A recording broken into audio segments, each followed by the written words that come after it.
Meus amigos e amigas, estamos começando mais uma Escola da Fé, mais um programa da TV Canção Nova para levar até você um pouco daquele tesouro que está no coração da igreja. Bem, nós estamos nesse tempo de pandemia, então estamos num estúdio menor, com menos gente, né? Um câmera só trabalhando, você entende por quê? Por causa das dificuldades do momento. Mas você pode ter certeza que o nosso conteúdo vai ser o mesmo, tá certo? Graças a Deus. Bom, você pode fazer contato conosco por vários meios, né?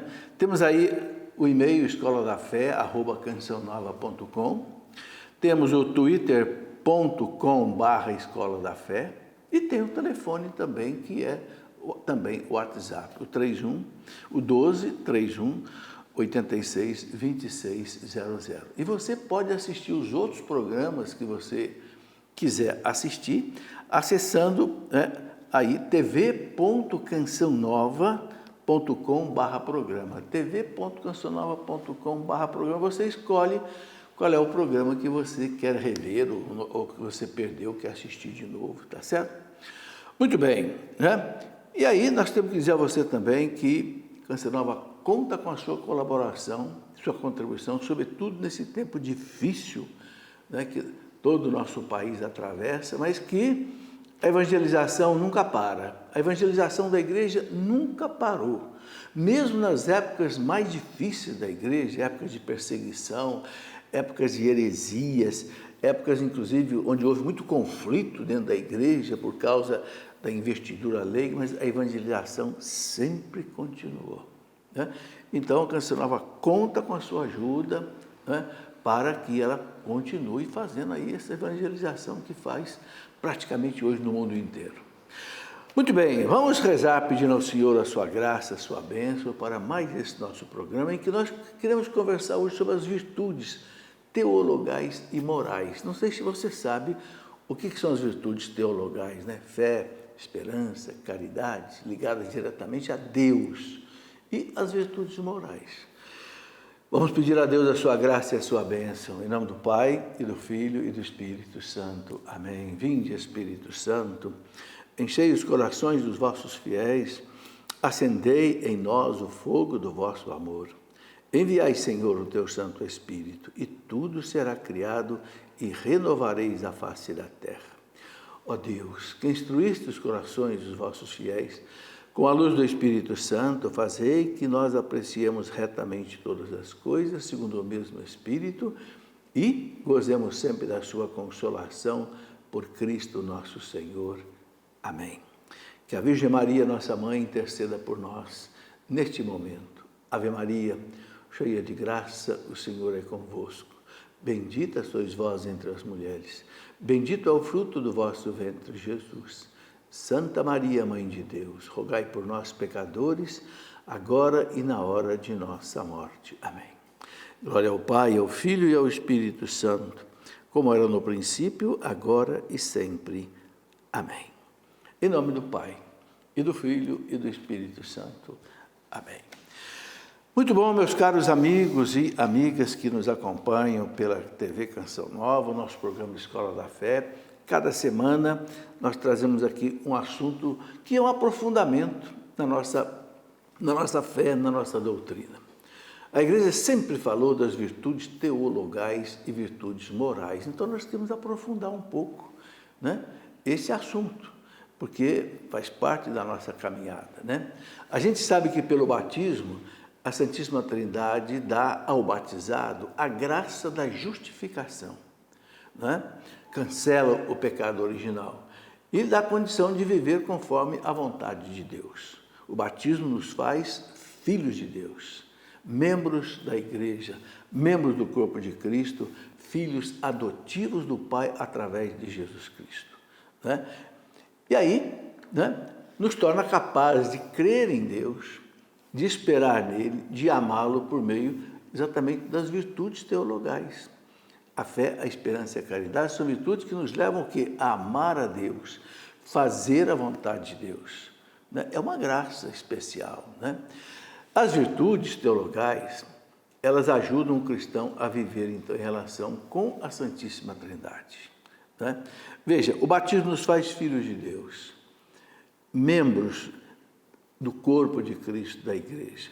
Então, o cristão ele tem uma vida de relação com Deus, né? E esta relação com Deus, exatamente, ela é fortalecida, criada, né, com as virtudes que Deus nos dá, né? Então, as virtudes teologais, elas têm a Deus por origem, por isso que chama teologais.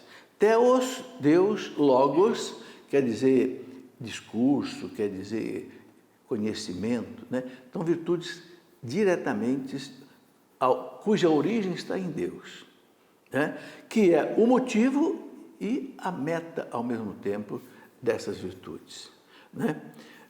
Deus é conhecido pela fé, esperado e amado por causa, né, de si mesmo, né? Deus deve ser amado pela sua grandeza, né? Não porque nós precisamos dele. Também, claro, o filho depende do pai, mas o amor do filho pelo pai, sobretudo, é porque o pai é seu pai, é seu criador, né? Quando a gente reza a oração da manhã, desde criança eu aprendi uma oração de manhã lá no Colégio São Joaquim de Lorena, com os padres salesianos, a gente rezava sempre assim, né? Antes de começar as aulas: meu Deus, eu vos adoro e vos amo de todo o meu coração, agradeço-vos por me ter criado, redimido, feito-me cristão e conservado-me nesta noite. Bonito, né? Aí ofereço-vos todas as minhas ações desse dia, que tudo seja conforme a vossa santa vontade, para a vossa maior glória. Esteja a vossa graça comigo neste dia de hoje, com todos os meus caros, assim seja. Ou seja, é uma vida em Deus, né? Agradecendo a Deus pela noite, agradecendo a Deus, né, pela vida, pela salvação, né? Então, a virtude teologal é que fomenta isso em nós. Então, vamos dissecar um pouco cada uma delas: a fé, a esperança e a caridade. Pela fé, nós cremos em Deus e em tudo que Ele nos revelou e que a Santa Igreja nos propõe para crer. Esse é o fundamento básico da fé. A fé nos leva a crer em Deus, né? Muita gente não acredita em Deus. Será que não recebeu a fé? Recebeu. Recebeu a graça, mas sabe o que acontece? Muita gente coloca obstáculos à ação da graça. Entende? Pelo pecado, por uma vida dissoluta. Então, muitas vezes a pessoa meio que foge de Deus, né? Santo Agostinho dizia assim: aqueles que não acreditam em Deus não acreditam por conveniência, porque não vale a pena acreditar em Deus. Mas Deus dá a graça de todos acreditarem nele, né? Basta olhar para dentro de nós, olhar para fora de nós. Quem fez tudo isso? Quem criou os céus? Quem criou as estrelas aos trilhões, né? E depois, olhando para dentro de nós, quem deu a nós essa inteligência maravilhosa, essa capacidade de amar, né? Pensar, memorizar as coisas, induzir, deduzir, pesquisar, né? Então, a fé nos dá, o primeiro fruto da fé é acreditar em Deus, sem entender Deus, porque ninguém vai entender Deus. Santo Agostinho disse: se você compreendesse Deus, pode ter certeza que você não entendeu o Deus verdadeiro, porque o Deus verdadeiro não cabe na nossa cabeça. Ele é infinito e a nossa cabeça é desse tamaninho. Então ele dizia: Deus não é para ser entendido, Deus é para ser adorado. Bom, e também em tudo o que Ele nos revelou. Tudo aquilo que Deus nos revelou, que a igreja recebeu no seu coração há 2000 anos, é a fé que faz a gente acreditar. Quando você pega, por exemplo, o catecismo da igreja, está aqui o que Deus revelou, que a igreja explica para nós. Mas por que eu acredito nisso aqui? É porque Deus me deu a fé, a virtude da fé, né? E também tudo aquilo que a Santa Igreja nos propõe para acreditar. Por que eu acredito em tudo que a igreja nos revela? Porque a igreja é a voz de Deus. Jesus falou claro para os apóstolos. Está lá em Lucas 10, 16. Quem vos ouve, a mim ouve. Veja bem, Quem ouve a igreja, ouve Jesus. E ele fala, quem vos rejeita, a mim rejeita. E quem me rejeita, rejeita aquele que me enviou. Sabe, essa é a lógica de Deus, esse é o plano de Deus para salvar a humanidade. É muito importante você entender isso. Que lógica é essa? O pai manda o filho e o filho manda a igreja. Esta é a lógica. Você vê, por exemplo, quando Jesus institui o sacramento da confissão, né? O que ele disse? Assim como o Pai me enviou, eu vos envio a vós. Vocês estão vendo? O Pai envia o Filho cumpre a missão dele, conquista a salvação para nós, e agora ele manda a igreja distribuir essa salvação. Entendeu? Tudo isso é a fé que faz a gente acreditar, né? Então, São Paulo diz lá, o justo vive pela fé. Essa frase está lá em Romanos 1,17, em Abacuque 2,3. O justo vive pela fé. Quem é o justo? O justo é o homem de Deus, o homem que ama a Deus, a mulher que ama a Deus, né? Justiça na Bíblia é sinal de santidade. Vive pela fé, né? E aí a carta aos Hebreus diz, né? Sem fé é impossível agradar a Deus. É mesmo, né? Sem fé você não vai acreditar em Deus, sem fé você não vai acreditar naquilo que a igreja ensina, sem fé você não vai acreditar que aquela hóstiazinha branca é Jesus, não apenas ele está ali, mas ele é Jesus. Você não vai acreditar que na confissão você sai perdoado dos seus pecados. Sem fé é impossível agradar. Por isso a importância da virtude da fé, né? E Jesus diz, tudo é possível ao que crê. Está lá em Marcos 9,23, né? Jesus falou para os apóstolos, tudo é possível àquele que crê. Entende? Por que homens e mulheres fizeram maravilhas na história da igreja? Um São Francisco de Assis, pobre, sem nada, deixou uma das maiores congregações da igreja. Por que um São João Bosco, né, pobrezinho também, lá na zona rural da Itália, né, deixou a grande congregação de Salesiano? A fé. Tudo é possível àquele que crê, né? Não quer dizer que os milagres vão acontecer assim, vapt-vupt, como diz. Não, mas os milagres acontecem em 30 anos, 40 anos, mas chega lá. Padre Jonas levou pelo menos, acho que 10, 20 anos para ter uma canção nova grande, atingindo no mundo inteiro. Levou 30 anos para ver a canção nova aprovada pela Igreja Universal por Roma, mas está aí a canção nova. Eu lembro como é que esse homem começou. Esse homem começou num escritóriozinho, uma mesa como essa, com uma maquininha de escrever. Eu me lembro que um dia eu entrei na sala dele e disse, nossa, padre, o senhor comprou essa máquina de escrever? Hamilton, era manual, né? Era máquina elétrica, a primeira máquina elétrica que apareceu. Eu falei, comprei, Felipe, só que eu não sei como é que eu vou pagar, porque dinheiro eu não tenho.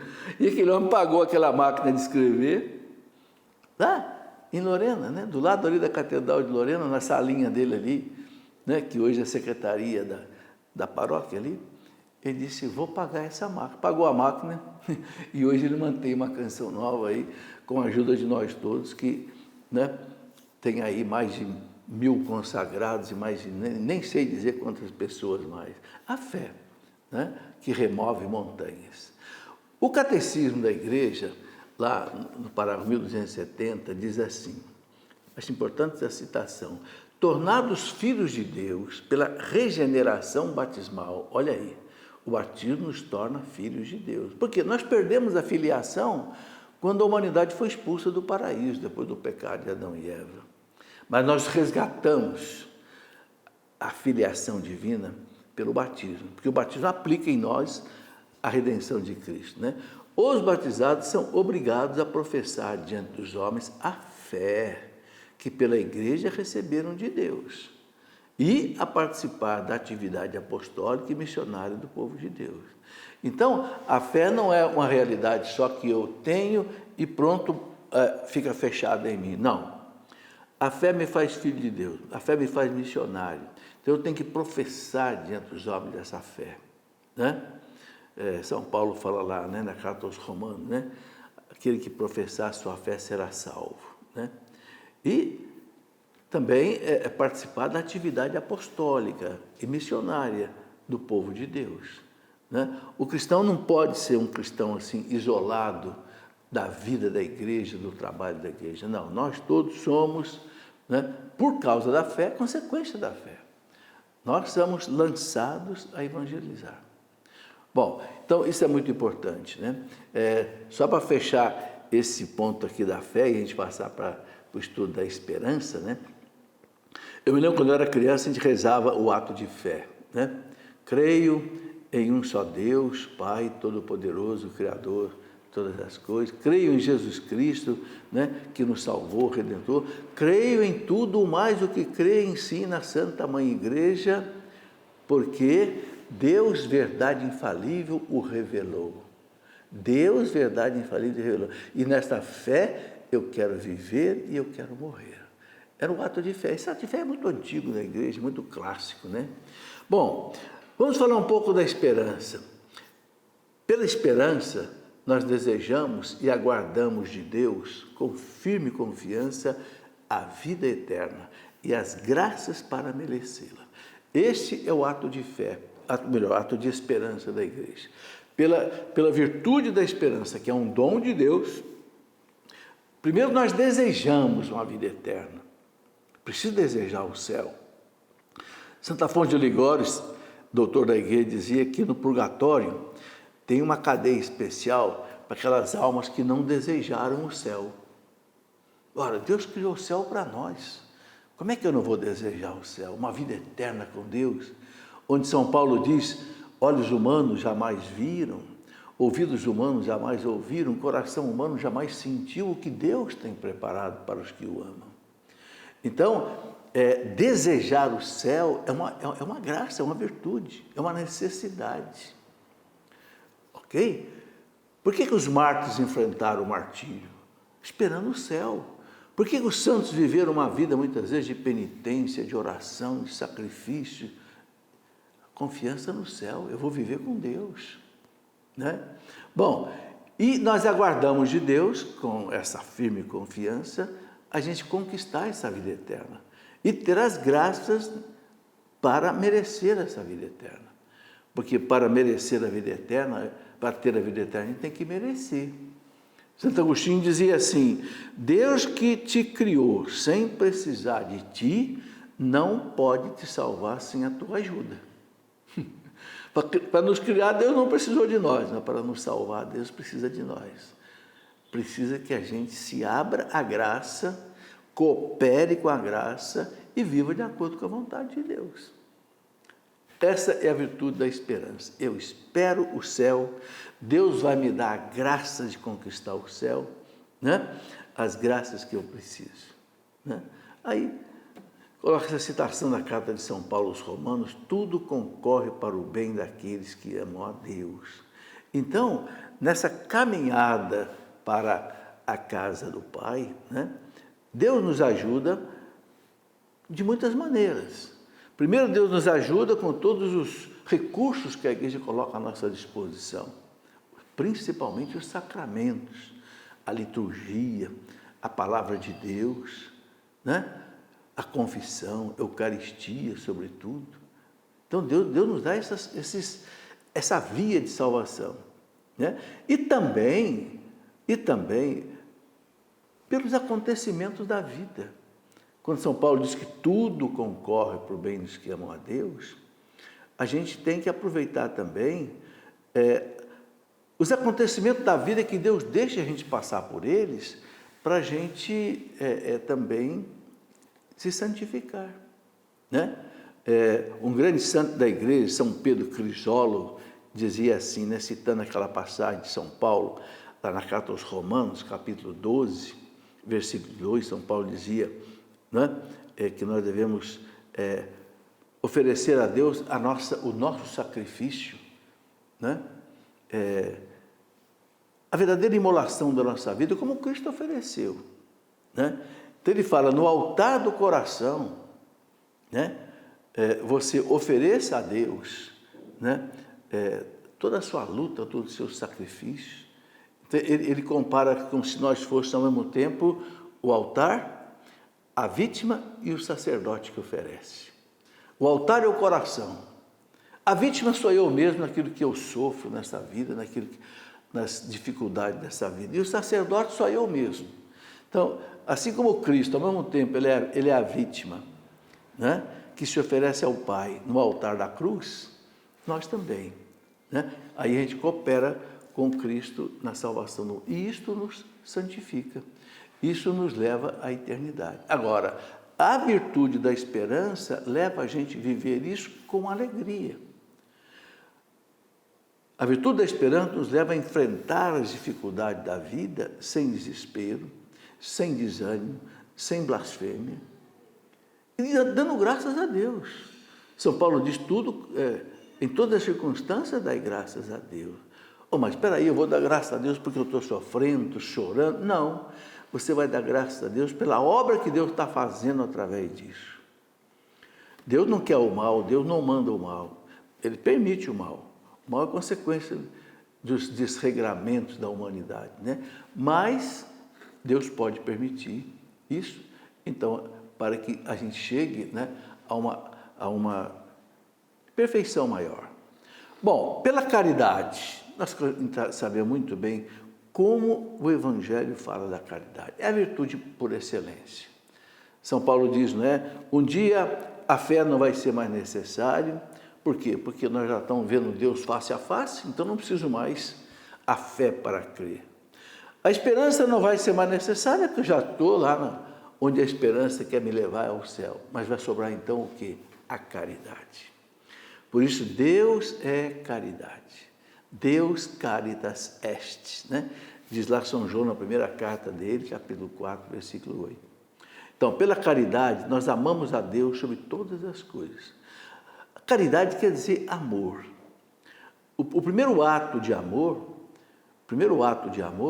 é exatamente amar a Deus.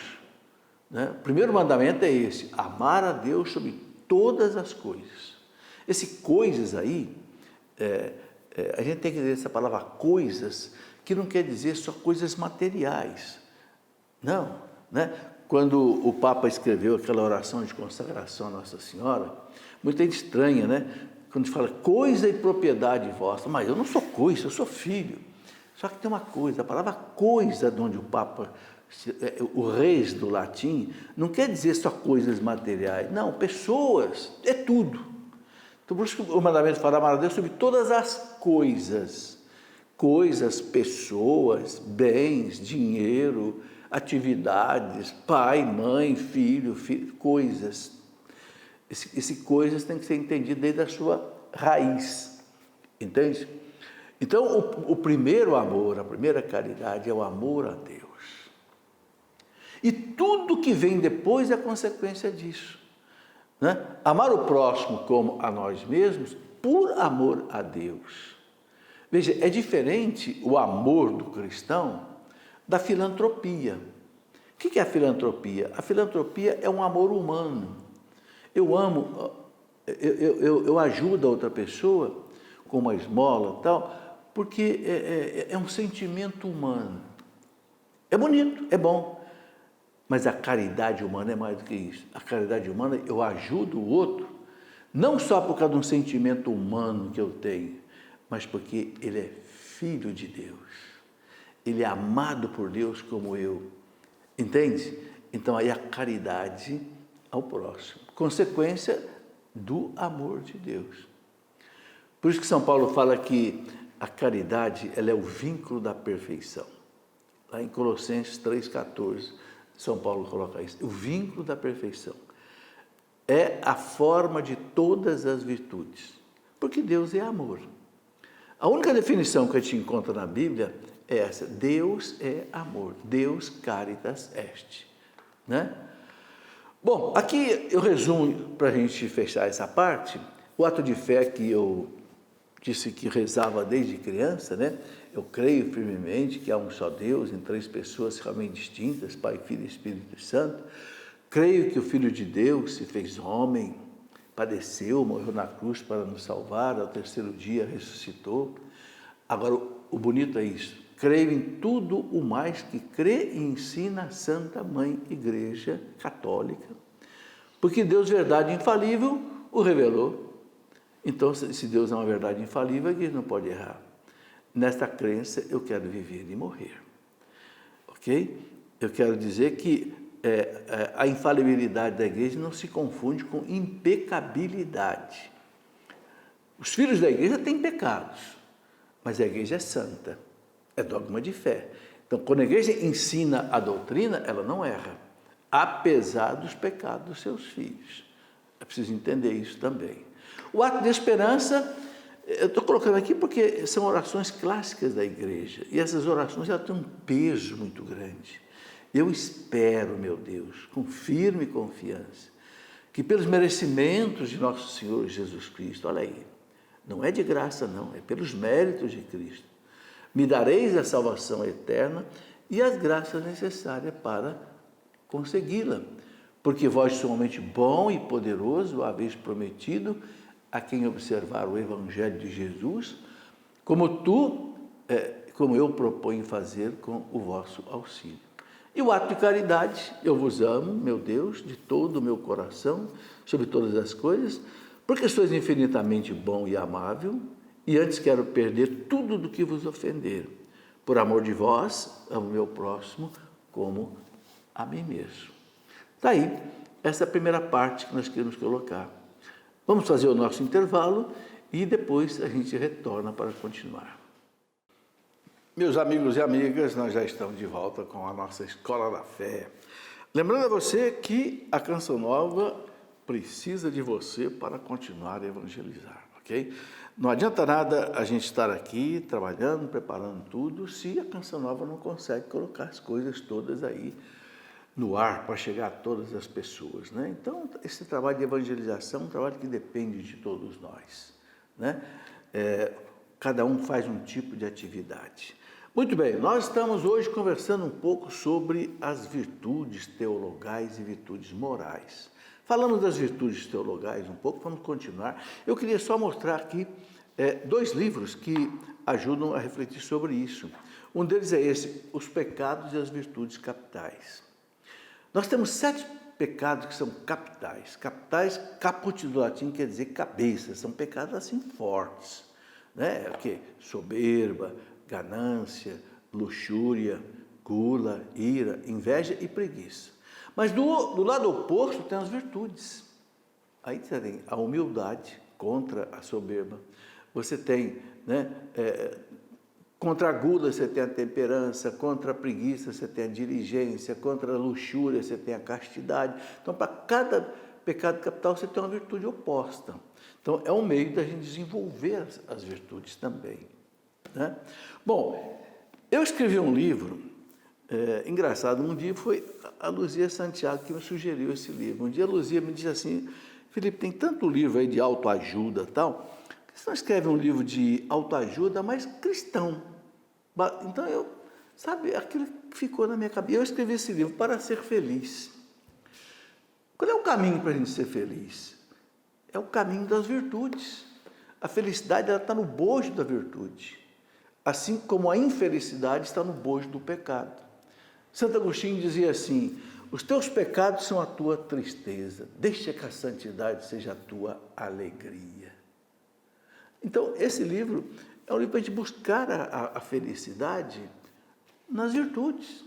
Então, esses dois livros completam bem essa nossa conversa. Quero mostrar aqui, rapidamente também, 2 livros que eu já lancei, de uma coleção que é um curso bíblico. O primeiro é um volume 1, que eu coloco aqui uma introdução sobre o que é a Bíblia, como ler a Bíblia, como é que a Bíblia foi escrita, os gêneros literários, como interpretar uma coisa ou outra, e depois o Pentateuco. É um estudo dos 5 primeiros livros da Bíblia, como interpretar os Gênesis, como interpretar Êxodo, Números, Levítico e Deuteronômio. O segundo volume são os livros históricos da Bíblia. Aí começa toda a história do povo judeu, né? Começa lá com Josué, que entrou na Terra Santa, depois o livro dos Juízes, aí vem o livro dos Reis, livro das Crônicas, livro de Samuel, aqueles livros fortes, como, por exemplo, o livro de Esdras, Neemias, enfim, os livros históricos da Bíblia, né? Vai até Macabeus 1, Macabeus 2. E depois eu vou continuar escrevendo essa coleção aqui, já estou trabalhando no 3º volume, que são os livros sapienciais, e depois os livros proféticos, e depois o Novo Testamento. Eu tinha gravado um curso bíblico em CDs, mas muita gente pedia para eu botar isso no papel, então eu estou fazendo uma transformação, colocando isso no papel. Muito bem, quero mostrar o livro que nós vamos lançar agora no mês de maio, né? O livro do padre Gabriel Vilaverde, Adversária da Serpente, né? Um livro muito bonito, pequeno, mas muito forte. O auxílio de Maria no combate ao mal, né? A gente sabe muito bem, né? Nossa Senhora foi escolhida por Deus para ser aquela que esmaga a cabeça da serpente. Muito bem, vamos em frente com a nossa aula de hoje sobre os virtudes, né? Dentro desse estudo, a Igreja coloca também os dons infusos do Espírito Santo, né? A vida moral dos cristãos, ela é sustentada pelos dons do Espírito Santo. Não estou falando aqui dos dons carismáticos, que é mais para a edificação da comunidade, mas para a edificação da pessoa, né? Então, são desejos permanentes que tornam o homem dócil para seguir os impulsos do mesmo Espírito Santo dentro dele, né? O Espírito Santo está sempre empurrando a gente na direção de Deus, mas é preciso a gente ter uma força para isso, né? O batismo dá o poder de viver e de agir sob a moção do Espírito Santo, exatamente pelos seus dons, que a gente chama de dons infusos: sabedoria de Deus, ciência das coisas de Deus, inteligência, ou também chamado de entendimento das coisas de Deus, o conselho, o aconselhamento divino, a fortaleza, a força, né, para enfrentar as dificuldades, piedade, uma vida de amor a Deus, uma vida de oração, e temor de Deus, aquele respeito profundo para com Deus, que não é medo de Deus, é um respeito profundo para com Deus, né? Então, por esses dons, o Espírito Santo age na alma do batizado, fazendo crescer na fé e crescer no amor a Deus, entende? São graças que nós precisamos delas, né? Pelo batismo, o Espírito Santo permite que a gente cresça no bem, pelas virtudes, de modo que todo o organismo, vamos dizer assim, da vida sobrenatural do cristão, tem a sua raiz aí no batismo. Claro, toda a nossa vida espiritual começa ali no batismo, né? Torna os fiéis dóceis para obedecer, né, às inspirações divinas, como eu disse. O Espírito Santo, ele tem as suas moções interiores enormes, mas a pessoa tem que estar disposta, né, a isso aí. São Paulo disse, né, todos que são conduzidos pelo Espírito Santo são filhos de Deus. Olha, conduzidos pelo Espírito Santo. Filhos e, portanto, herdeiros. Herdeiros de Deus e co-herdeiros de Cristo. Herdeiros do céu, né? Então, a gente vê que a ação do Espírito Santo, pelos seus dons, faz essa realidade em nós. Bom, vamos falar um pouco das virtudes cardeais ou virtudes morais. A palavra cardeal quer dizer, vem do latim cardo, que quer dizer dobradiça. Quando você tem uma porta, a porta tem as dobradiças, a porta gira em torno das dobradiças. Então, o cardeal, né, gira em torno de Deus. Por isso, são virtudes cardeais, ou também chamadas de virtudes morais, né? Então, a graça do batismo ajuda o batizado a viver as virtudes que a igreja chama de cardeais. Quais são essas virtudes? Nós vamos agora conversar um pouco sobre elas. Primeiro, quero dizer que a virtude, o que é a virtude? A virtude é uma disposição habitual, quer dizer, constante, firme, de fazer o bem. Isso é a virtude. É aquela disposição, aquele desejo de fazer o bem, né? As virtudes humanas são disposições permanentes da inteligência, da vontade, que regulam os nossos atos. Então, ordenando as nossas paixões e guiando-nos segundo a razão e a fé, né? A gente sabe que o pecado original, ele desorganizou o ser humano, né? Nós passamos a ter os conflitos interiores, as paixões desordenadas, a inteligência ficou enfraquecida, a liberdade ficou enfraquecida, a vontade ficou enfraquecida, a memória ficou enfraquecida. Então, as virtudes que vêm a nós pela graça de Deus ajudam a gente ser guiado pela razão e pela fé, sem se entregar às paixões desordenadas, ok? Então, 4 virtudes têm um papel assim de dobradiça, né? Que, como disse em latim, significa cardo, né? São virtudes que como que a nossa vida gira apoiada nelas, a porta gira apoiada nas dobradiças, não é isso? Então, a vida humana gira apoiada nisso. Então, por esta razão é que são chamadas de cardeais. Todas as outras se agrupam em torno delas, né? E elas são essas 4: prudência, justiça, fortaleza e temperança. As outras virtudes todas meio que dependem delas, giram em torno delas. Por isso que elas são chamadas de cardeais. Cardeal, como eu disse, que vem de dobradiça. Prudência, justiça, fortaleza e temperança, né? Bom, ama-se a retidão, as virtudes são os seus frutos. Ela ensina a temperança e a prudência, a justiça e a fortaleza. Está aí uma citação do livro da Sabedoria 8:7. Ama-se a retidão? Sim, as virtudes são seus frutos. Aí ela ensina o quê? Temperança, prudência, justiça e fortaleza. Veja que a igreja retirou da própria palavra de Deus esse ensinamento. Essas virtudes são louvadas em numerosas passagens da Bíblia, né? Muitas vezes com outros nomes, né? A prudência é a virtude que dispõe a razão prática, a inteligência, a vontade, a discernir, em qualquer circunstância, o nosso verdadeiro bem e escolher os meios adequados para realizar o bem. Então, a prudência, ela é uma virtude, é uma graça, né? Que faz com que a pessoa use a sua razão, use a sua inteligência para discernir o bem que eu devo escolher e o bem que eu devo realizar. A prudência é importantíssima. Eu me lembro que meu pai dizia assim: prudência, caldo de galinha e água benta não faz mal para ninguém. Meu pai dizia: cuidado, não coloca a mão em qualquer cumbuca não, né? Porque pode ter um bicho lá dentro, né? Dizia: prudência, caldo de galinha, né? E água benta não faz mal para ninguém. Então, prudência, né? É uma virtude que a gente precisa cultivar, né? Para não ficar fazendo coisas erradas, né? Diz lá o livro dos Provérbios 14:15, o homem sagaz discerne os seus passos. O homem inteligente discerne os seus passos, né? Isso é muito importante, né? A gente encontra uma outra passagem: sede prudentes e sóbrios para entregares as orações, né? Primeira carta aí, São Pedro 4:7. Então, a prudência e a sobriedade para se entregar às orações. Por exemplo, muita gente acha que a oração não tem sentido, não é importante. Opa, a prudência leva a gente a rezar, né? E ter sobriedade.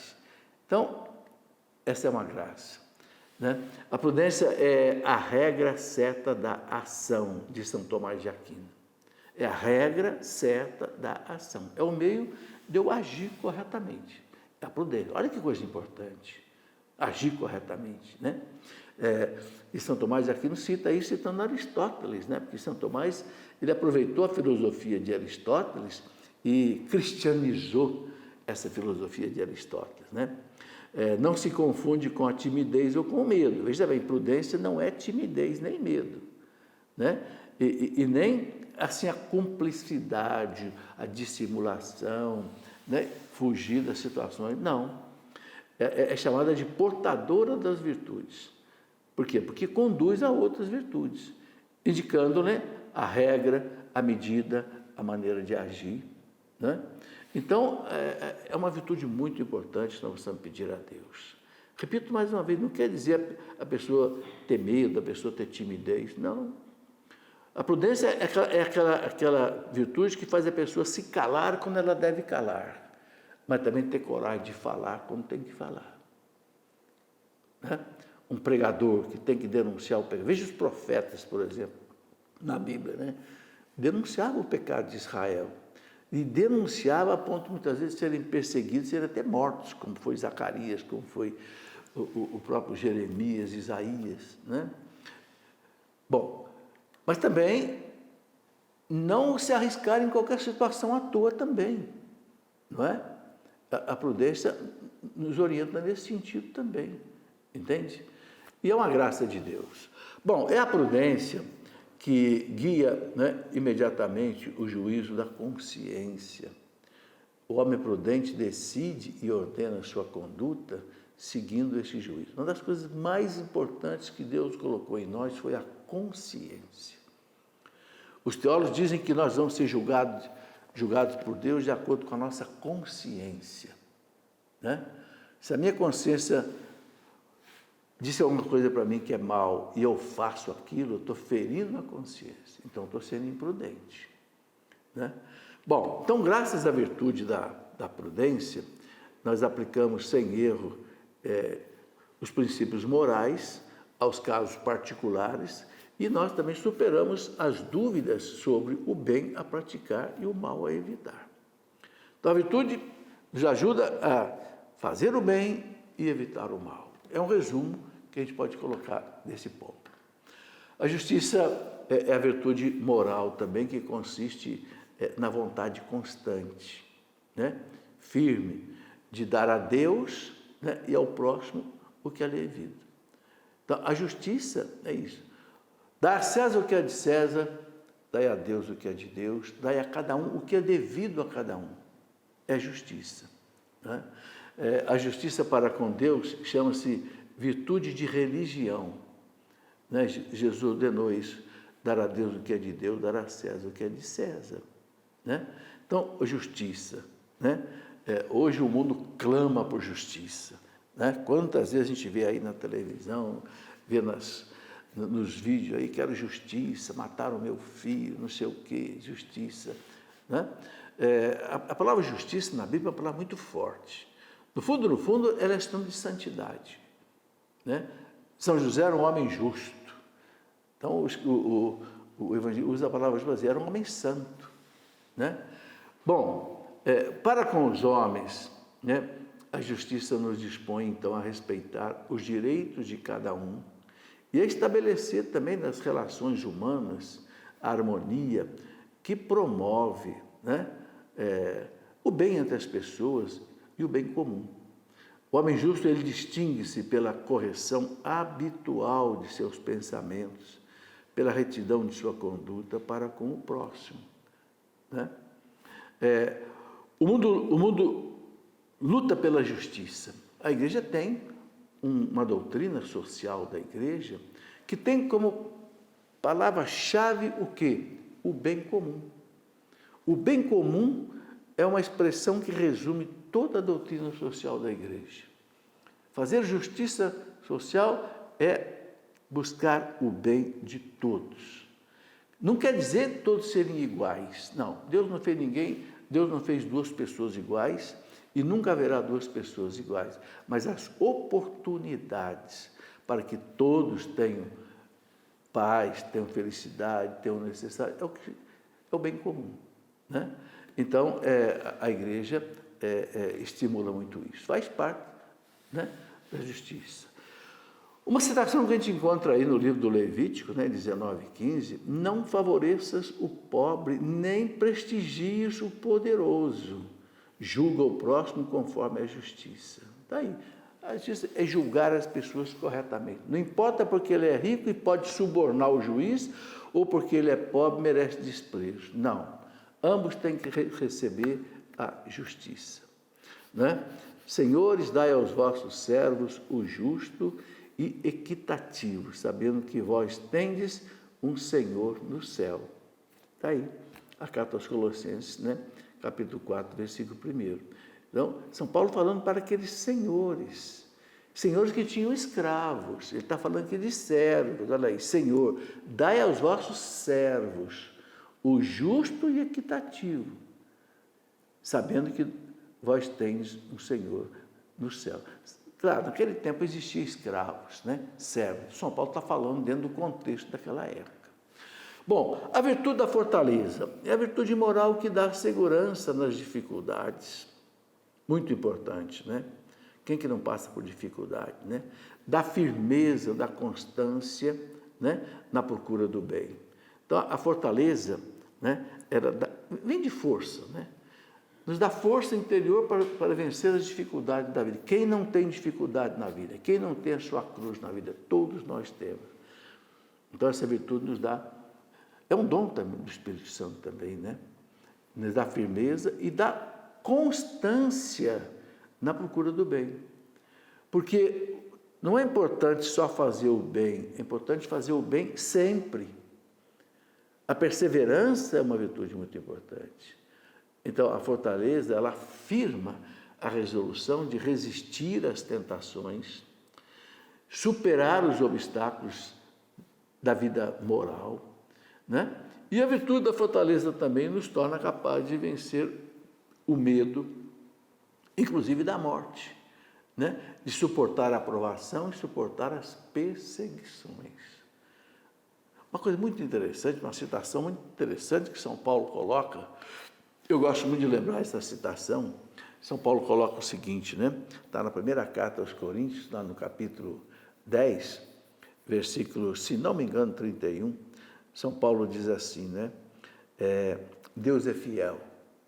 Ele não permite que nós sejamos tentados além das nossas forças. E junto com a tentação, a provação, Ele nos dá a graça para duas coisas. Primeiro, para suportar a provação. Segundo, para sair dela. Né? Ou seja, Deus não nos abandona, mesmo na hora da provação, do sofrimento, etc. Né? Por isso que São Paulo diz, né? Tudo posso naquele que me fortalece. Aí vem a virtude da fortaleza. Né? Então, é uma virtude que dispõe a pessoa a aceitar até a renúncia e o sacrifício da sua vida, né? Para defender uma causa justa. Quantas pessoas morrem muitas vezes defendendo uma causa justa? Né? Os mártires, defendendo a fé. O mártir é aquele que morreu defendendo a fé. Não é defendendo simplesmente uma ideologia, não, mas defendendo a fé. Muitos e muitos mártires morreram por causa disso. E aí, a virtude da fortaleza é que o sustenta, né? Minha força e o meu canto é o Senhor, diz o salmista, né? Lá no Salmo 118. Bom, então aí a gente vê, né, esse fundamento, né, da fortaleza. E a temperança é a virtude moral que modera a atração pelos prazeres da vida e procura o equilíbrio no uso dos bens criados. Então, a temperança, o nome está dizendo, tempera as coisas, não deixa você cair nos exageros, né? Nem nos prazeres da vida, né? Deus não proíbe os prazeres lícitos, Deus não proíbe. Uma comida boa, né, que você come, Deus não proíbe. Agora, Deus proíbe o quê? Os exageros, que levam, por exemplo, à gula, né? E procura o equilíbrio no uso dos bens criados, né? Garante o domínio da vontade sobre os instintos, esses instintos nossos muitas vezes desordenados, né? E mantém os desejos dentro daquilo que é honesto e que é puro. Nós temos dentro de nós dois instintos de conservação muito fortes. Quais são? A comida e o sexo. Por quê? Porque sem isso o ser humano não existe. Se ele não se alimentar, ele morre. Sem o sexo, ele não se reproduz, então acabaria a humanidade. Então Deus colocou no sexo e no alimento uma atração muito forte. É ou não é verdade? É. Mas aí corre o risco do quê? Do desvirtuamento. O mau uso da comida leva à gula, leva até a doença. E o mau uso do sexo leva o quê? A depravação. Então, a virtude da temperança é para controlar esta realidade, entendeu? Bom, a pessoa, né, que se domina, né, e que orienta a sua vida para o bem, domina os seus apetites, é aquela pessoa equilibrada, né? O salmista diz, né, que é mais importante o homem que domina a si mesmo do que aquele que conquista uma cidade. É mais valioso um homem que domina a si mesmo do que aquele que conquista uma cidade. Bom, então nós vimos aí, né, um resumo, né, nessa nossa aula de hoje, um resumo das virtudes teologais e das virtudes chamadas morais ou cardeais. Quero fazer uma síntese para a gente fechar bem essa nossa aula. É importante a gente ter uma síntese para guardar o que é mais importante. As virtudes teologais são virtudes cuja raiz, cuja origem está diretamente em Deus, né? Fé, esperança e caridade. A fé nos leva a acreditar em tudo que Deus revelou e que a igreja nos ensina. Aquilo que está na Bíblia, interpretada pela igreja, aquilo que está na tradição, interpretada pela igreja, interpretada pelo magistério da igreja.